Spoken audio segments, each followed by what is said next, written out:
조선 최고의 책학군 한술사 아니요. 대국의 황비로 죽을 것이니 이를 가문의 영광으로 알거라.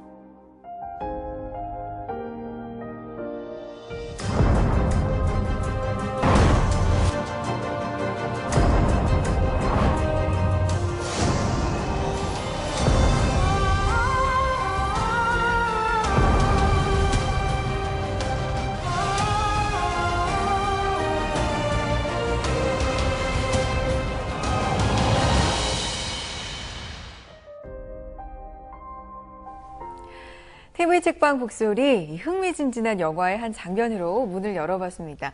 생각해보면 정말 소설과 영화는 때려야 뗄 수 없는 관계에 있는 것 같은데 선생님 혹시 무블이라고 들어보셨어요? 아, 예. 요즘에 간혹 그 이야기가 나오더라고요. 그렇죠. 네. 무비와 이 소설, 노블, 네. 합친 말이죠. 정말 무블처럼 요즘은 뭐 장르가 경계가 없는 것 같습니다. 그렇죠. 네. 그야말로 크로스 콘텐츠의 시대다. 이렇게 이야기들을 하고 있고요. 그래서 네. 앞으로 문화산업 전반적인 그 지형이 완전히 바뀌지 않겠느냐 이런 예상들도 하고 있는데 네. 바로 이러한 그 시대적 변화에 가장 앞서 있는 작가가 아닐까 합니다. 오늘 맞습니다. 나오실 분 그래서 굉장히 기대가 큽니다. 네, 정말 흥미진진한 이 내용, 소설 속의 내용도 흥미진진하지만 크로스 컨텐츠라는 이 새로운 장르에 어떻게 보면 선봉에 있다. 선봉에 그렇죠. 서 계시다 해도 과언이 아닌 분, 이 시대 최고의 스토리텔러 모셔봤습니다. 조선마술사 김탁환 작가님 모셨어요. 안녕하세요. 네, 안녕하세요. 네, 안녕하세요. 반갑습니다. 네, 반갑습니다. 네.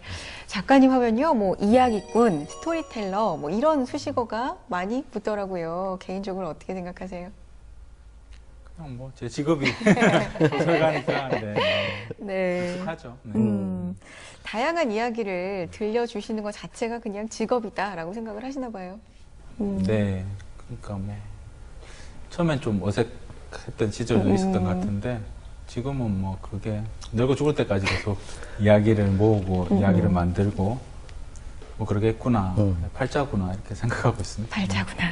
그러니까 거기에 좀 더하자면 네. 그 역사 소설의 대가다 또 이런 그 별칭도 얻고 계신데 이 1998년도죠 불멸의 이순신 나왔고 그다음에 나 황진이라는 작품이 이제 2002년도고요. 그다음에 2007년도에 열하광인 역사와 현실을 계속 이렇게 넘나들거나 그래서 혼합하거나 이렇게 해서 이야기를 만들고 독자들을 이제 만나오셨습니다. 그러니까 특히 이렇게 역사나 이렇게 역사적 실존 인물들을 어떤 그런 인물들에게 어떤 특별한 매력을 느끼시는지 궁금합니다. 그러니까 이제 뭐 소설가 이게 앞서서 네. 어쨌든 뭐 한 사람 인간이니까요. 그러니까 제가 흥미를 가지고 있는 이제 사람들이 있는 거죠. 네. 근데 뭐 보통 한 사람은 100년밖에 못 사니까 네. 이제 제가 관심 있는 사람들이 이렇게 좀 있었는데 그 사람들이 이제 제가 태어나기 전에 다 죽은 거예요. 네. 그러니까 이제 죽은 사람들을 만날 수 있는 이제 유일한 방법은 그 사람이 쓴 글들을 그 사람의 친구들이나 지인들이 그 사람에 관해서 쓴 글들을 이렇게 읽어보는 거고 네. 그래서 그렇게 쭉 읽어서 이 사람이 어떤 사람인 것 같다라고 이렇게 생각이 좀 정리가 되면 근데 항상 그 기록들은 부족하거든요. 그러니까 그 기록들은 이제 한 사람 일생 중에서 중요한 부분들만 있기 때문에 이제 제가 좋아하는 용어로는 이제 역사의 검은 구멍이라 그러는데 이제 기록되지 않은 구멍들이 이렇게 있는 거죠. 네네. 그러면 역사학자들은 그 구멍 앞에서 멈추고요. 예, 자료가 끝나는 지점에서 역사학자들은 이제 글쓰기를 멈추고 소설가들은 그런 생각을 하는 것 같아요. 아, 여기 구멍이 있네? 그러면 내가 나의 상상력으로 한번 메워볼까? 네. 그러면 소설가들은 아, 여기 구멍이 있는 걸 확인하고 나서부터 더 이제 흥분해가지고 여기 뛰어들게 되는 거죠. 그래서 저는 그런 작업들을 이제 계속 이렇게 한 20년 가까이 해왔던 것 같고, 남들은 그걸 역사소설이라고 부르고요. 저는 그냥 소설인데, 네, 그 일정 부분의 어떤 사람들은, 그러니까 내가 만나지 못한, 그러니까 그게 한 50년, 100년 전으로 이제 거슬러 올라가면 그 이전은 전부 역사소설이라고 불리고 있는 것 같아요. 네. 그 상상력으로 메우시는 그 검은 구멍에 네. 그 작가님이 메우시는 그 상상력들이 너무나 흥미롭기 때문에 이 내놓으시는 작품마다 드라마나 영화로 상당히 좀 많이 제작이 되는 편인 것 같아요. 이 무불이라고도 소개를 앞에서 해드렸는데 이런 작업을 시작하게 되신 계기가 있을까요? 그러니까 이제 처음에는 제가 이제 저는 기본은 이제 소설가니까요. 네. 그러니까 소설이라는 그 장르에 이제 집중해서 이제 글쓰기를 하고 있었는데 제가 생각에 소설이라는 건 그 한 인간이 할 수 있는 가장 복잡한 혼자서 할 수 있는 가장 복잡한 일인 것 같아요. 네. 가령 이제 불멸의 이순신 같은 걸 쓸 때 보면 등장인물이 120명 정도 되거든요. 그러면 제가 아침에 주로 작업하는데 아침에 일어나서 제일 처음 하는 일이 그 120명의 이름을 하나씩 불러요. 출석을 불러요. 누구야? 뭐 이렇게요? 예. 이순신, 뭐 원균, 권율 이렇게 부르는 거죠. 네. 그러면 이제 그 사람들 대답하면서 이렇게 다 일어나고, 네네. 그게 한 30분 정도 걸려요. 네. 그럼 120명을 한번 이렇게 머릿속으로 보고, 그리고 나서 그 인물들을 서로 엮어가지고 이야기를 이렇게 짜는 거잖아요. 소설이라는 게. 그리고 그게 인물뿐만 아니고 이제 그 인물들이 있는 그 시간과 공간이 또 따로 있기 때문에 사실은 소설을 이제 장편을 쓰기 시작하면 너무 이게 복잡하고 정교한 작업이니까 다른 짓을 할 생각이 안 나는 거죠. 그래서 때로는 이제 이게 한 10명 정도 제가 이렇게 선호공처럼 분신술을 해가지고 10명쯤 있어서 나누어서 이게 작업을 좀 했으면 좋겠다 이런 생각이 들 정도로. 근데 제가 이제 영화라는 작업들을 제가 접하면서요. 네. 영화를 보니 영화는 아주 분업이 잘 돼 있는, 그러니까 이야기를 만드는 방법 중에서 가장 분업이 안 돼 있는 게 소설이고요. 혼자 다 하는 거죠. 예, 혼자 다 해야 되는 거고요. 분업이 아주 잘 돼 있는 게 이제 영화인 것 같아요.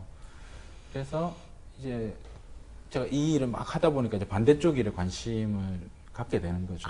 나는 이렇게 혼자서 골머리를 앓고 있는데 저기는 한 100명 정도가 붙어가지고 하나의 이제 작품을 만들어내는 거니까요. 그러니까 저것들은 도대체 어떻게 하는 거지? 네, 처음에 이제 호기심이었고, 그리고 나서 영화를 좀 본격적으로 준비해서 배우기 시작한 건 한 5년 정도 된 것 같아요. 그래서 처음부터 뭐 이렇게 무브를 쓰고 이런 건 아니고, 처음에는 제가 이제 그 기획 PD, 영화사의 기획 PD로 들어가서 오싹한 연애나 파파나 이런 작품들의 제가 기획 PD였고요. 네. 네. 그리고 이제 좀 영화가 그러니까 아주 많은 이렇게 아주 많이 이렇게 나눠져 있기 때문에 그 중에서 제가 잘하는 건 앞부분이더라고요. 영화 기획. 컨셉을 잡고, 원작 있으면 원작을 쓰고, 네네. 시놉을 쓰고, 시나리오 초고 정도를 쓰는 요 일들은 내가 잘할 수 있겠다는 생각이 들어서, 그래서 제가 만들려고 하는 이야기들 중에서 이제 영화 쪽으로 이렇게 갈 수 있는 것들은 좀 미리 선별해서 작업을 하자. 뭐 이렇게 생각을 했던 거죠. 네, 그래서 그걸 제 혼자서 하는 작업은 그냥 김탁한이라는 이름으로 나가고요. 그리고 이 무불이라고 하는 요 장르는 제 친구이면서 동업자인 이제 이원태 감독이라는 사람하고 같이 이제 둘이서 계속 이 시리즈로 쭉 이렇게 이야기들을 만들어 나가서 무불 시리즈가 이제 지금은 이제 2권 나왔고요. 네. 뭐 한 해에 한두 권씩 계속 이렇게 만들어서 그게 소설도 되고 영화가 되는 그런 작업들을 뭐 평생 하자 이렇게 하고 있습니다. 이게 사실 지금 이제 제가 여쭤보고 싶기도 했는데 네. 그 이원태 작가님이 이제 공동저술로 이번에 이 조선 마술사가 나왔는데 사실 원래 함께 하시면 참 좋은데 같이 함께 하시지는 못해서 좀 그러게요. 안타깝기는 한데 그래서 지금 두 분이 아예 원탁이라는 창작 집단. 창작 집단을 만들어서 공동 창작 기념 그렇죠. 처럼 이제 공동 창작을 하고 작품을 있죠. 하시죠. 네. 이제 그런 것이 지금 만들어내시는 컨텐츠가 단지 뭐 소설이라든지 문학이라든지 이런 장르 안에만 갇히는 것이 아니라 훨씬 더 다양한 방법들, 뭐 영화, 일단은 영화, 뭐 그 다음에 더 나갈 수 있으면 요즘엔 또 뭐 게임이라든지 이런 데도 스토리가 그렇죠. 필요하니까 이런 어떤 뭐 변형성이라 그럴까요? 가용성이라 그럴까요? 이런 부분들을 이제 극대화 시켜 보겠다.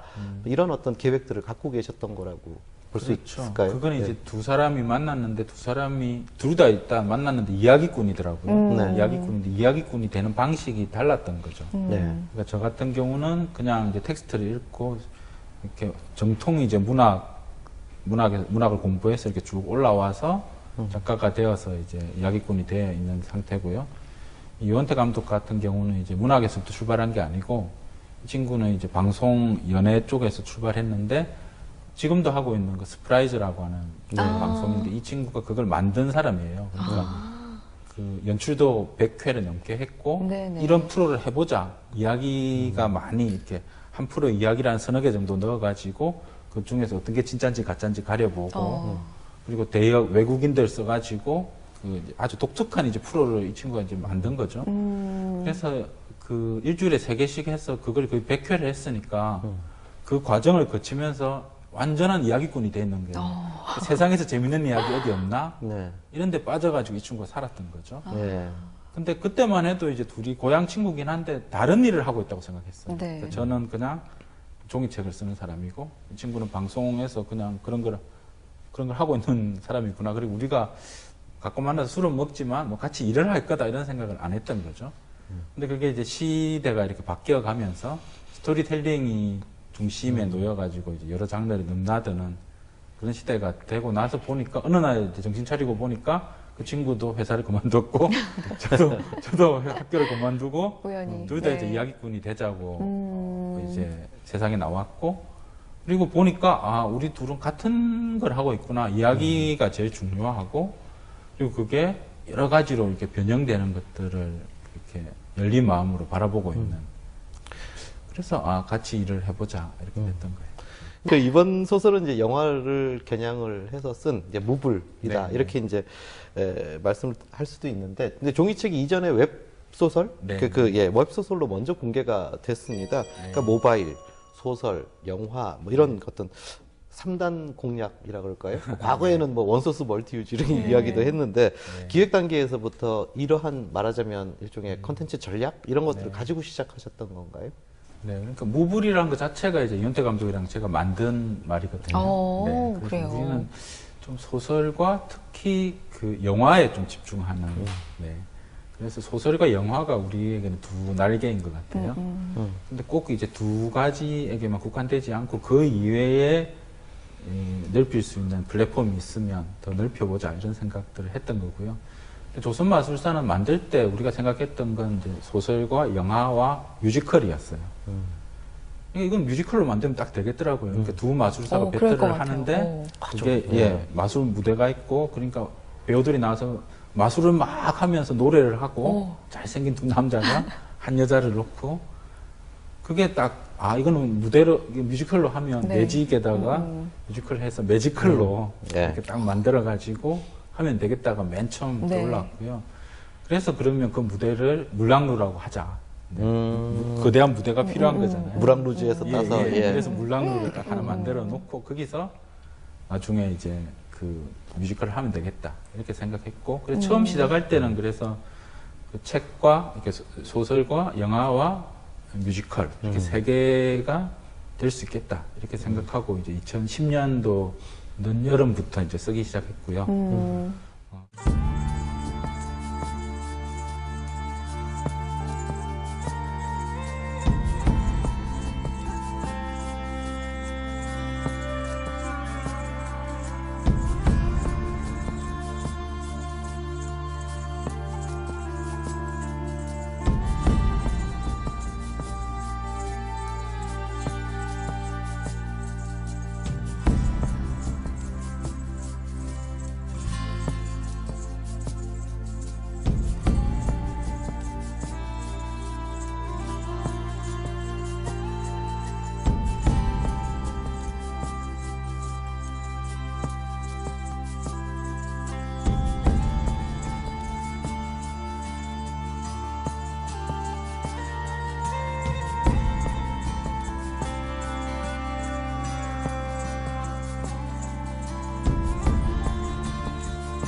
이 조선 마술사라는 이 책의 이제 줄거리를 아주 간단하게 설명을 네. 제가 잠깐 드리겠습니다. 이 조선의 옹주입니다. 청명이라는 그 주인공이 나오고 조선 최고의 마술사입니다. 이름이 이제 환희. 환희. 예, 죠.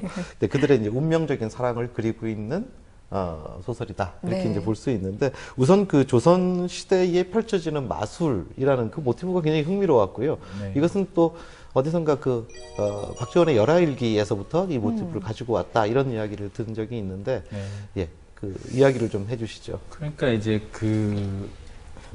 제가 아까 말씀드린 대로 저는 어떤 아주 제 머리로는 잘 이해가 안 되는 인물들에 대해서 관심이 많은데요. 네, 네. 그 중에서 연암 박지원 선생이 있는 거죠. 굉장히 조선 후기에 뛰어난 학자이면서 그 열알기라는 것 자체를 제가 생각해 보니까 한 22살, 3살 때부터 여러 가지 판본으로 읽었던 것 같아요. 네. 번역 번호도 읽기도 하고 대학원에 가서는 이제 수업 시간에 강독하면서 이제 실제 원문을 한자 원문을 이렇게 보기도 하고 뭐 실제 답사를 가보기도 하고 뭐 그랬었는데 근데 그때 열알기를 읽다가 아주 이상한 또 하나의 챕터가 있었던 거예요. 그게 환희기라고 하는 이제 그 책 안에 각 편인 거죠. 근데 그게 어떤 거냐면 이제 연암 선생 열하에 가서 시장 통해서 청나라 마술사가 마술을 하고 있는 걸 본 거예요. 연암 선생이 호기심 천국이셔가지고 네. 맨 앞에 서가지고 그걸 이제 붓을 들고 계속 마술을 하고 있으면 계속 적었나 봐요. 20가지 마술이 나와요. 우리가 지금 흔히 하고 있는 뭐 공허의 입으로 넣었다가 귀로 뺀다든지 뭐 이런 마술도 있고 네. 칼을 갖다가 이렇게 이렇게 넣었다가 또 촥 이렇게 빼냈는데 네. 피가 하나도 안 난다든지 뭐 이런 마술도 있고요. 네, 네. 그래서 너무 신기하잖아요. 아, 연암 선생님 훌륭하신데. 그리고 이제 이걸 보자마자 그렇게 바로 저 기법이 어떨 거라고 쓰는 건 좀 불가능하다는 생각이 그때 제가 했어요. 그래서 아마 그 마술이 끝나고 나면 마술사는 뒷돈을 좀 줘가지고 한번 해보라고 이렇게 해서 그걸 이렇게 다 받아낸 게 아닐까. 거기 기법까지 적혀 있나요? 기법이 적혀 있는데 오. 20가지 기법이. 하나하나 이렇게 1, 2, 3, 4 이렇게 나와 있어요. 그냥 묘사만이 아니라 네, 기법까지도. 기법별로. 네네. 와. 그래서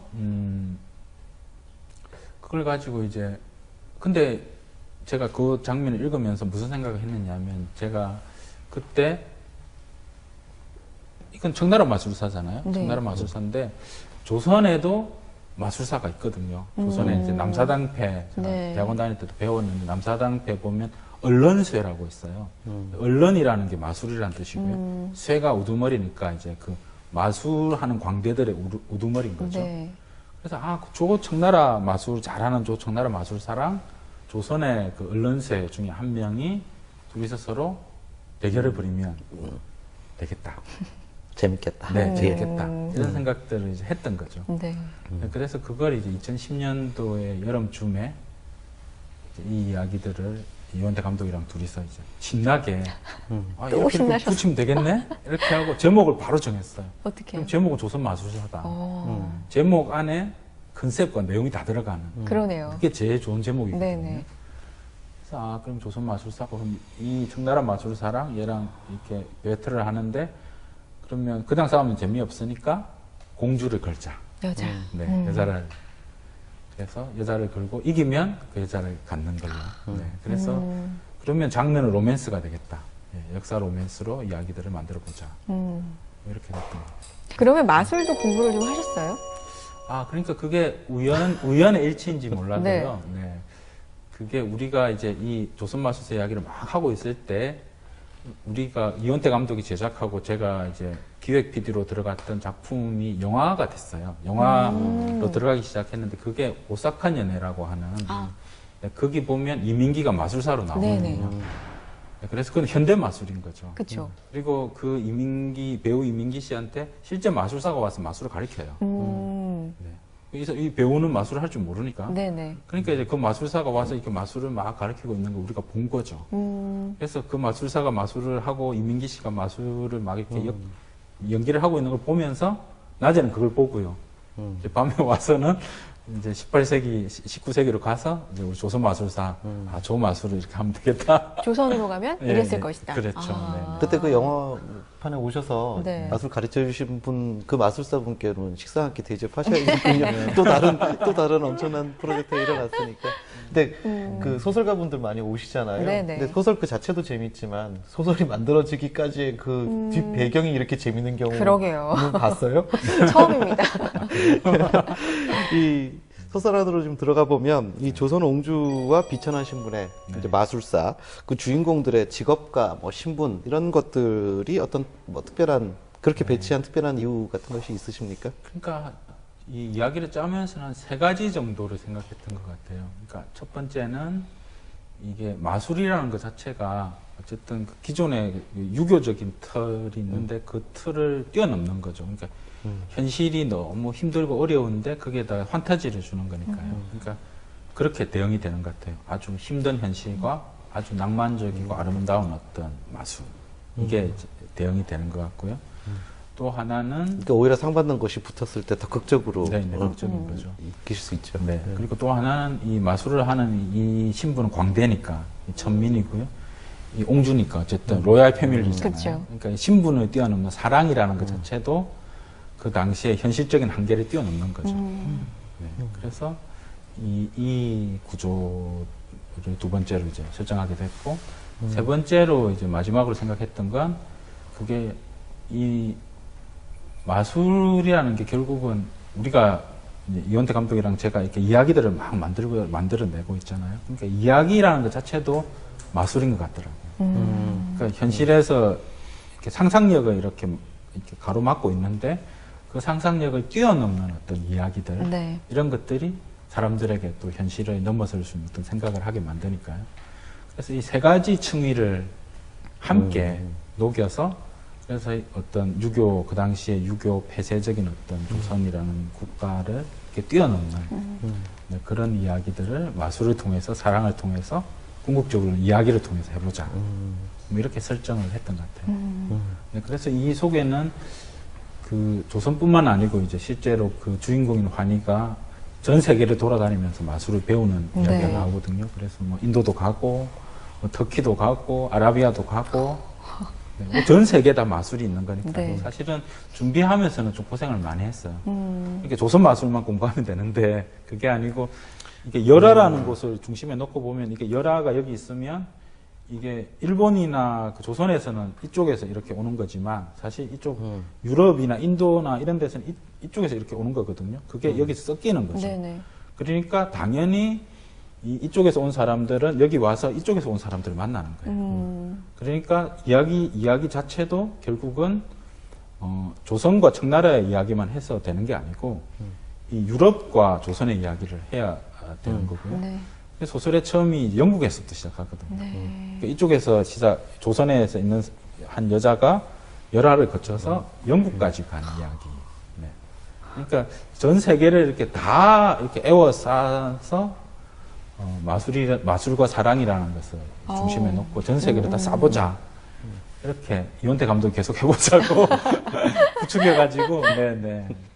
그래서 한번 통 크게 전 세계의 마술을 와. 다 해보는 네, 그런 책이 돼버렸어요. 힘드셨겠어요, 정말. 네. 앞서서도 이야기가 잠깐 나왔는데, 그 주인공 환희가 네. 공연을 하는 장소이자 네. 일을 하는 장소이자 그러니까 굉장히 중요한 장소가 물랑루라는 네. 곳이잖아요. 네. 말씀하셨지만 물랑루즈가 정말 선생님 말씀처럼 네. 연상이 되는데, 그게 정말 물랑루즈였었다면 물랑루인가요? 네, 그러니까 이게 이 책의 성격 자체가 우선 생각이 드는 게 이게 우리가 이제 그 약간 뮤지컬 이런 것들을 염두에 두었기 그러니까요. 때문에 네네. 그러니까 좀 캐릭터들을 현대화시키자 그런 생각들을 좀 했어요. 네. 그래서 장소나 인물 중에서 좀 피에로 같은 거 약간 희극적인 요소가 들어갈 수 있는 부분들을 넣자 이런 생각을 했었고요. 근데 재밌는 게 이게 환희기라는 게 그래서 이게 환상적인 연극 공연이란 뜻이거든요. 그래서 그게 지금으로 치면 마술쇼예요. 네네. 근데 주인공 이름이 환이잖아요. 네. 그러니까 이게 마술사인데 자기 이름이 마술인 거예요. 마술사인데 그러네요. 자기 이름이 마술인. 어. 제가 소설가인데 너 이름 뭐야? 그럼 제 이름은 소설. 소설입니다. 그러니까 이게 진짜 그 사람이 뛰어나면 그 이름 자체가 굉장히 멋지고요. 그게 소설도 제대로 못 쓰면서 이름 뭐야? 그럼 제 이름은 소설입니다. 이건 진짜 부끄러워지는 거잖아요. 그러니까 환희라는 이름을 환희기에서 따오기도 했지만 네. 자기 이름이 마술쇼라고 불리는 그런 인물이 공연을 하는 곳이니까요. 네. 그곳은 굉장히 이제 좀 사람들 귀에 쏙 들어가야 되겠다. 그래서 이제 물랑루즈를 생각을 했고요. 그리고 한자로 이거 풀면서는 이제 말물자에 밝을 랑자니까 밝음이 없는 영화인 거죠. 그래서 이 유교 사회에서는 어떤 게 밝고 어떤 게 어둡다 이게 정명론이라 그러는데 그런 게 아주 명확하지만 이곳에 들어오면 이게 밝은 것도 없고 어두운 것도 없고 오직 이 마술사 환희의 마술만이 전체를 다 지배하는 네, 그렇게 의미부여를 달리 해가지고 물랑루를 정했고요. 이게 또 마네자라고 하는 마네자 기탁이라고 그래요. 하는, 매니저. 네, 그것도 매니저. 그죠? 네, 매니저에서 우리가 이렇게 차용해서 한 2가지 정도만 그렇게 했습니다. 다음에 장난스러울 것 같아서. 정말 이렇게 가슴 졸였던, 좀 안타까웠던 이런 부분이 그 청명 원주가 청나라의 그 후궁으로 지목이 되는 이제 이런 장면이 있었는데 네. 또 이 안타까운 순간에 또 그 무리한 요구에도 아무도 뭐 찍소리도 못하는 또 이런 이제 상황 묘사가 이제 나오고 있는데 또 혹시 뭐 여기서 특별히 의도하신 어떤 뭐 사적 메시지라 그럴까요? 그런 것들이 있으셨던가요? 그러니까 이 당시 이제 그 1800년대 조선시대 자체가 그러니까 크게 두 가지 그룹이 있었거든요. 그러니까 한 그룹은 이제 소중화주의여가지고 그 명나라는 망했지만 어쨌든 명나라의 전통을 이어받아서 우리가 이렇게 문화 국가로서 네. 자리를 잡자 이렇게 주장하는. 근데 이 그룹은 이제 청나라를 무시하는 거죠. 무시하고 청나라 문물 이런 거 필요 없다 그러고. 근데 또 반대쪽 그룹은 이제 연암 선생을 중심으로 해서 그 백답하는 그게 아니고 어쨌든 지금 세계 최고 강국은 청나라니까 청나라에 가서 청나라 문물도 받아들이고 혹은 이제 유럽에서 청나라로 들어와 있는 그런 문물도 받아들이자. 그래서 두 패가 이제 아주 첨예하게 부딪히고 있었고요. 그래서 이런 상황을 좀 소설 속에 넣어보고 싶었어요. 그래서 그 청나라와 조선의 어떤 힘의 관계 이런 것들을 좀 보여주고 싶었고, 그리고 실제 이제 그 병자호란 끝나고 나서 우리나라의 많은 그 조선의 여자들이 청나라로 많이 잡혀갔었고요. 그래서 그런 어떤 역사적 상황들을 좀 소설 속에 녹여서 이야기를 좀 하는 게 어떨까 그런 생각들을 한 거죠. 네. 자, 그러면 이쯤에서요. 등장인물들의 감정선을 이렇게 네. 잘 살리신 작가님의 목소리로 네. 한 부분을 좀 청해 듣고 싶습니다. 아, 네. 어떤 부분 읽어주실 거예요? 이게 이 소설은 에피소드별로 이렇게 딱딱 잡혀 있는데요. 네. 그 중에서 이제 96쪽에 나오는 96쪽, 97쪽까지 챕터 42입니다. 네. 제가 읽어보겠습니다. 환희는 청명의 미세한 몸짓 하나하나에 신경을 곤두세웠다. 손톱에 정성을 많이 쏟는군요. 나쁜 술을 하던 밤부터 청명의 손에 자꾸 눈이 갔다. 그 밤엔 손톱이 자주색이었는데 오늘은 푸른빛이 돌았다. 봉숭아물을 들이는 정도가 아니라 따로 손톱에 색을 입히는 것이다. 빛깔이 바뀔 때마다 향도 달라질까? 어떤 날은 꽃향기, 어떤 날은 풀냄새, 어떤 날은 비릿한 바다 냄새가 날까? 종종 그림을 그려 종이에 색을 입히다가 남으면 손톱에도 잠깐씩 칠하곤 해. 원래 그래? 뭐가 말입니까? 여자 손톱을 훔쳐보느냐고. 낭자는 사람을 만나면 어디를 유심히 봅니까? 그거야 얼굴 아닌가? 저는 손이랍니다. 손? 왜 손이야? 마술이란 게 결국 대부분 손으로 하는 겁니다. 손놀림이 조금이라도 어색하면 실수를 하지요. 공연 직전 따뜻한 물에 손을 한참 넣는 이유도 그 때문입니다. 머리가 착각하더라도 손이 기억하게 하라. 이게 제가 항상 마음에 새기는 문장이랍니다. 스스로 손을 아끼다 보니 누군가를 만나면 손부터 살핍니다. 손엔 그 사람의 직업과 성격, 습관과 취향이 전부 담겼습니다. 그런가? 그렇습니다. 환희는 마음에 쏙 드는 손을 만나면 그 손에 입 맞추고 싶어진다는 이야기까진 하지 않았다. 이 정도만으로도 손톱에 색을 칠할 때마다 환희단의 어떤 마술사 환희를 떠올릴 것이다. 제 손을 한번 다시 한번 이렇게 보게 되는데 제가 그 네. 여자분들 만나면 손부터 봅니다. 아유. 네.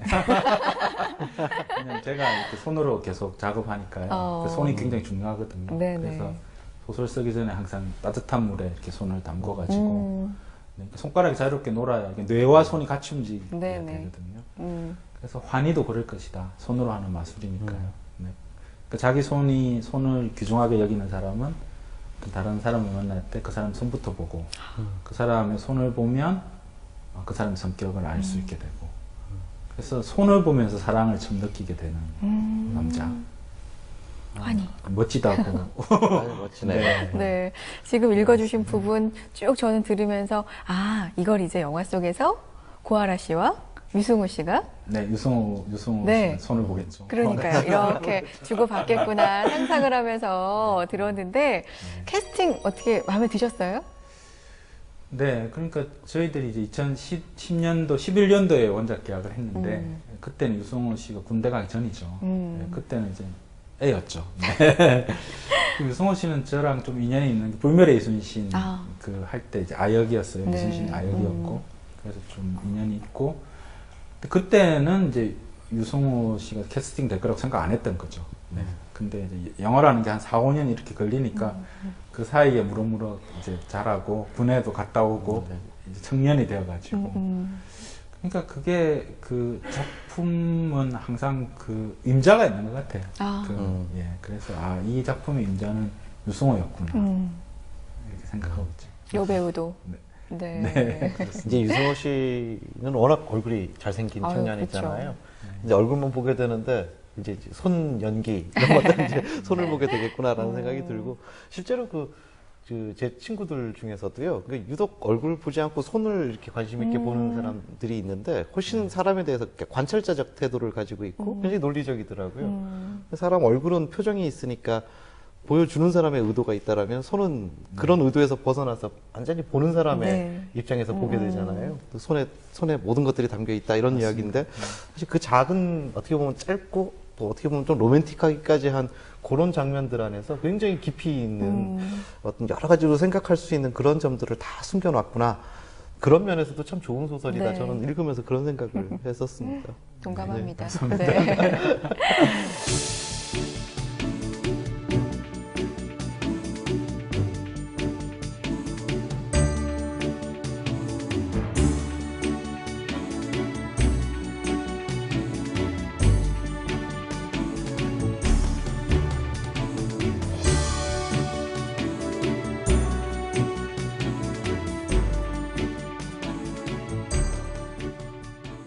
아, 이런 질문 참 많이 그리고 받으실 것 같아요. 역사적인 소재를 작품에 많이 이제 끌어다가 쓰시기 때문에 네. 역사적 진실과 이제 허구 사이의 어떤 항상 논란이 되는 그 부분들이 있잖아요. 네. 이런 부분들은 좀 주로 어떻게 풀어나가세요? 그러니까 뭐 논란이 될 수밖에 없다고 생각하죠. 왜냐하면 제가 제일 처음에 말씀드린 대로 이게 어떤 역사의 검은 구멍이 있기 때문에 역사학자들은 그 검은 구멍 앞에서 이렇게 멈추는 경향이 많고 네. 소설가들은 그 검은 구멍을 나의 상상력을 이렇게 메우니까 그러니까 이제 소설가들은 그런 노력은 해야 될 것 같아요. 어디까지가 역사의 검은 구멍이냐, 어디까지가 자료가 있는 거냐 이것들을 확인하는 게 필요한 것 같고요. 그 끝 지점에서부터는 서로 이제 그 역사학자와 소설가들이 서로 대화를 나눠야겠죠. 네, 그런. 근데 이제 어디까지 사실이고 어디까지 허구냐 이렇게 질문을 뭐 요즘도 계속 받는데 네. 평생 받지 않을까 생각하는데요. 근데 그냥 전부 다 사실은 허구라고도 할 수 있고 전부 다 사실이라기보다는 진실이라고도 할 수 있죠. 그러니까 가령 제가 나 황진이 이런 작품을 썼을 때는 그건 1인칭으로 처음부터 끝까지 천매를 쓰는 건데 여자거든요. 네. 황진이 1인칭으로 쓰기 때문에 제 손가락에서 여자의 목소리가 나오는 거예요. 그게 나중에 드라마가 돼서 하지원 씨가 이제 주인공이 되어서 이렇게 대사를 치는데 제 손가락에서 하지원의 목소리가 나왔구나. 뭐 그런 생각을 하는 거죠.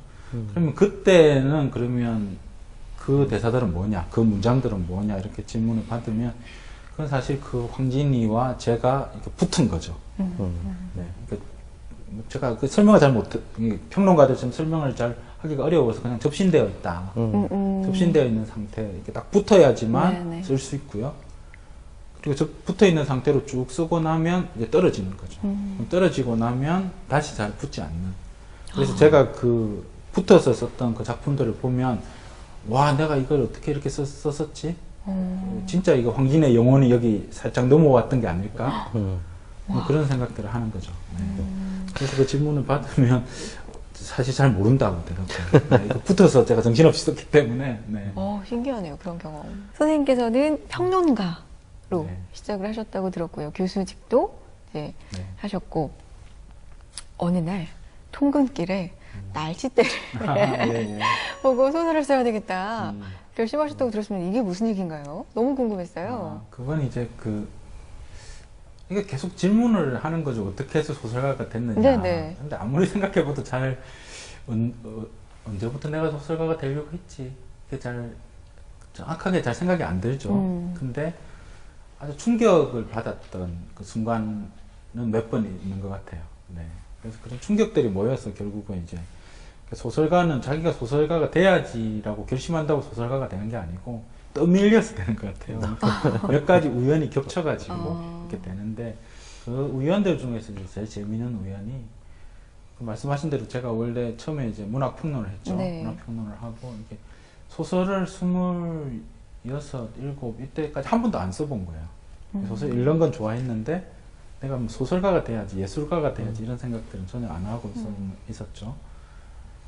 근데 이제 제가 해군사관학교에 이제 교관으로 가게 됐어요. 군대 생활을 거기서 한 거예요. 네. 해군 소위에서 중위까지 한 3년 동안 생도들을 가르쳤어요. 국어 작문과 해양 문학을 가르쳤어요. 네.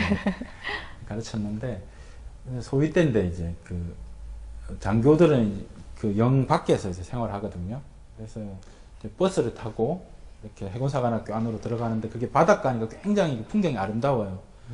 그러니까 아침에 한 7시 한 15분쯤 뭐 이렇게 버스를 타고 이렇게 들어가고 있는데 갑자기 그 버스 안에 타고 있던 모든 그 해군 하사관들과 장교들이 고함을 지르는 거예요. 와! 이렇게. 네. 그러니까 제가 졸고 있다가 네.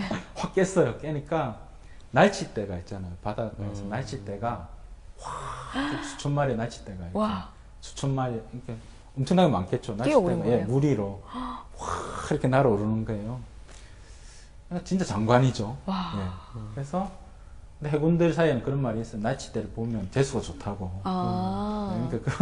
그러니까 다른 사람은 이제 로또 이런 거 샀겠죠. 복권 샀을 것 같고. 저는 이제 그걸 보면서 소설을 써야겠다는 생각이 들었어요. 왜요? 그러니까 그게 좀 제가 전공이 이제 소설이고요. 고전 소설, 조선시대 소설 이런 게 전공인데 4년 내내 대학원 다닐 때 고전 소설들을 읽었고, 그러니까 평생 이렇게 소설을 읽으면서 살겠구나 이렇게 생각을 했던 것 같아요. 근데 그곳은 진해였고, 그리고 이제 서울로부터 좀 떨어져 있고 학교가 아니니까. 그러니까 이제 이게 읽지 말고 좀 써볼까? 네, 그런 생각들이 네. 막 속에서 이렇게 막 자라고 있었는데 날치대가 수면 위로 이렇게 확 이렇게 올라오는 거 보면서 쓰자 이렇게 돼버리니까. 네, 그래서 와서 그날 출근해서부터 이제 소설을 쓰기 시작했어요.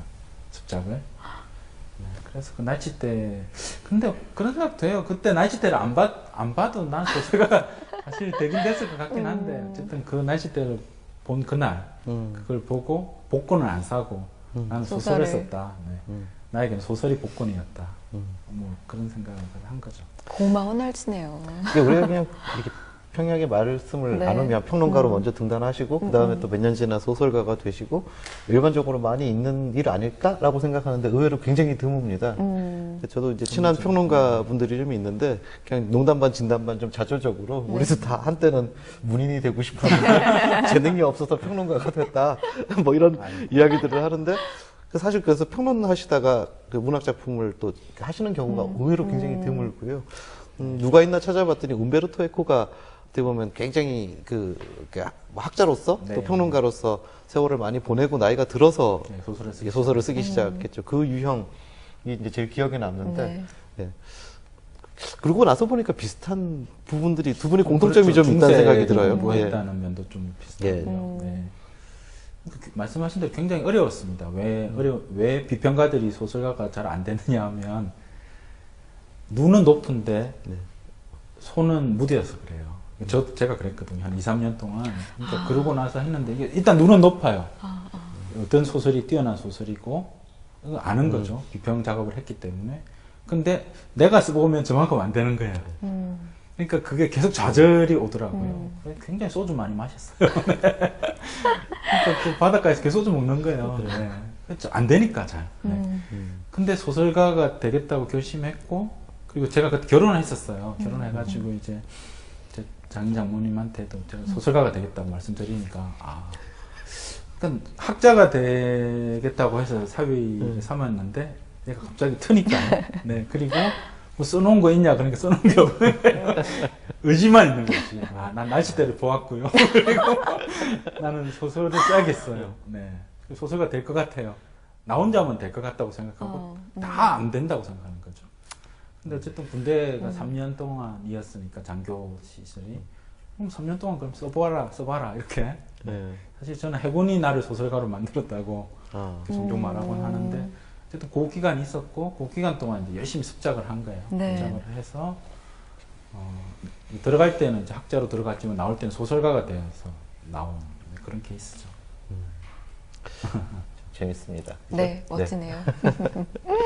이 웹소설에서 그 소설도 뭐 영화에 이르는 그 여러 이런 그 어떤 새로운 시도라 그럴까요? 지금 해 나가시는 그러한 과정들이 어쨌든 뭐 앞서서 잠깐 말씀드렸지만 출판 산업 전체에 뭔가 이 아이디어를 많이 주는 그런 굉장히 좋은 시도라 이런 생각도 드는데 근데 앞으로 뭐 어떤 소설, 뭐 어떤 콘텐츠 네. 뭐 좀 계획하고 계시는 바도 궁금합니다.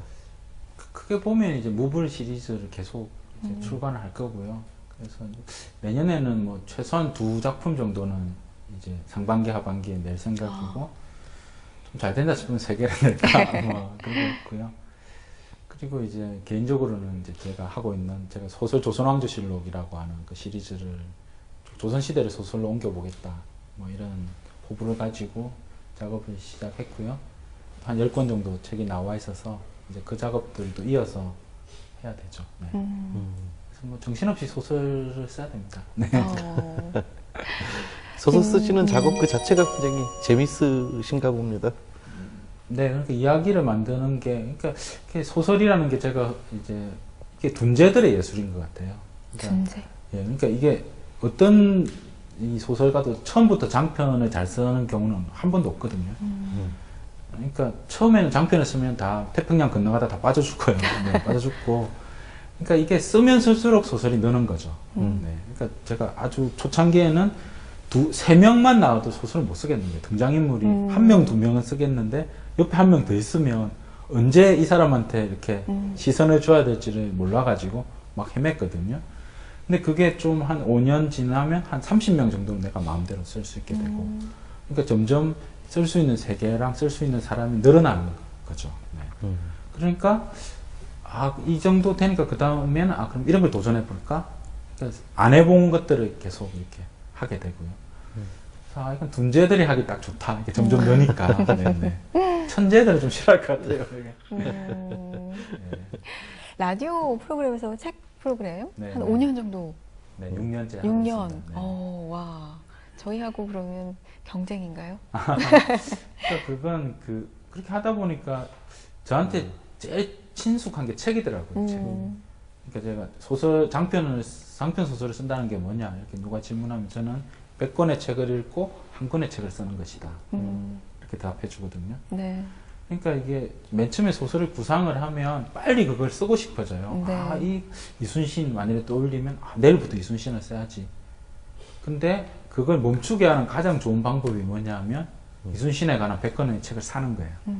그 책을 사가지고 빈 책장을 하나 이렇게 해가지고 거기 책을 100권을 이렇게 꽂아요.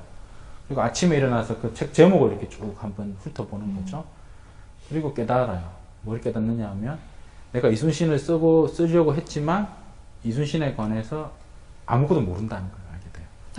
이순신에 대한 전문 서적을 100권이 있는데 하나도 안 읽은 거잖아요, 제가. 그렇죠, 그렇죠. 그럼 절대로 바로 쓸 수 없게 되거든요. 그러니까 아이디어에서부터 초고를 쓰기까지는 아주 많은 그 생각의 과정이 필요한데 그것들을 바로 이렇게 확 건너뛰지 않게 만드는 물질적인 어떤 제어 장치가 책인 것 같아요. 그래서 어떤 테마가 정해지면 무조건 책부터 사요. 네. 책부터 골라서 사고 100권 이상 사는 것 같아요. 사서 이제 그걸 꽂아놓고 작업을 하고 끝나면 이제 다시 라면 박스에 넣죠. 그래서 항상 이제 저희 집으로 라면 박스 한 3박스 정도 이렇게 오면 저희 집 사람이 이제 아는 거죠. 인간이 또 시작했구나. 인간이 또 뭔가를 쓰기 시작했구나. 네. 항상 그게 반복되는 거예요. 네. 100권을 읽고 한 권을 쓰는 게 이렇게 한 권을 쓰는 거죠. 이런 작가님이기 때문에 어떤 이 질문에 대답을 해주실지 기대가 되는데 저희 TV 책방 북소리의 공식 질문입니다. 마지막 질문이기도 하고요. 네. 김탁환 작가님께 책이란 어떤 의미인가요? 그게 두 가지 의미가 네. 있는 것 같은데요. 그러니까 우선은 이제 친구인 것 같아요, 친구. 네. 그래서 특히 죽은 사람들과 우정을 이렇게 맺게 되는. 네. 죽은 사람들 만날 수가 없는데 그 사람 그 사람이 쓴 글이 있으면, 책이 있으면 그 책을 통해서 그 사람과 그 사람의 생각과 그 사람의 취향을 알게 되는 거니까, 그래서 그 우정의 폭을 훨씬 더 이렇게 넓혀주는 그런 우정의 어떤 소통의 도구, 수단, 뭐 이런 것일 수 있고요. 또 하나는 이제 제 직업인 이 소설가와 관련해서는 이게 저한테 장작인 것 같아요, 장작. 네, 그러니까 좋은 장작들을 많이 모아야지만 거기에서 장작불이 잘 이렇게 붙잖아요. 그러니까 어떤 걸 쓰겠다고 생각이 딱 드는 순간부터 이걸 잘 불꽃으로 이렇게 잘 불태우기 위해서는 좋은 장작들을 골라야 되는 거죠. 그래서 책들을 뭐 100권이든 뭐 200권이든 사고 그 속에서 이제 그것들을 잘 정리해내면 네. 그게 결국은 내 소설을 더 좋게 또 이렇게 풍부하게 만드는 어떤 소재이자 땔감인 거죠. 네. 그렇게 두 가지 김탁환 작가님다운 정말 멋진 비유인 것 같습니다. 그러네요. 책은 친구이자 장작. 오늘 진짜 유쾌한 시간이었죠. 네, 앞으로 나올 소설, 영화, 무불들 기대해 보겠습니다. 오늘 말씀 고맙습니다. 네. 감사합니다. 네.